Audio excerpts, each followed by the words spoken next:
vous demander dans la mesure du possible de venir quand vous pouvez. C'est un appel très difficile que doit passer le docteur Soltani aujourd'hui.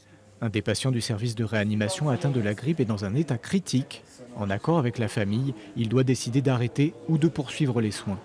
Les malades sont de plus en plus nombreux à arriver dans ce service dans un état très grave. Il y a la moitié des patients, c'est des patients qui sont atteints d'une grippe grave ou d'une grippe qui a aggravé une maladie préexistante et qui a rendu le pronostic vital réservé. Malheureusement, on a déploré déjà un décès. Il y en a d'autres, malheureusement, qui ont un pronostic qui est très réservé. Ça veut dire qu'il y a une haute probabilité de décès. On calcule le score de gravité. Il y a une probabilité de décès pour certains patients qui dépasse les 80%, malheureusement. Fabienne, la cadre hygiéniste, fait le tour des services. Depuis lundi, avec 35 malades dans les murs, un état de crise a été décrété au centre hospitalier de Guéret. Tout le personnel a l'obligation de porter un masque. Les visiteurs sont également invités à s'en équiper.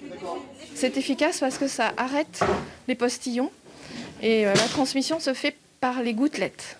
Donc on a gouttelettes de Flug, c'est un terme un petit peu savant, mais ce sont tous les postillons quand on parle, quand on éternue. Donc le masque va les arrêter, ce qui fait que la transmission ne se fait pas. Même des patients bien portants sont touchés.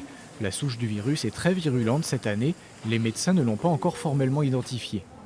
Il y a une atteinte cardiaque et une atteinte rénale inhabituelle constatée cette année. J'espère que ce n'est que quelques cas sporadiques, mais manifestement c'est décrit par plusieurs collègues et on attend les données épidémiologiques définitives. Une fois le virus caractérisé, d'autres mesures pourraient être adoptées, mais en attendant, il faut adopter des gestes simples.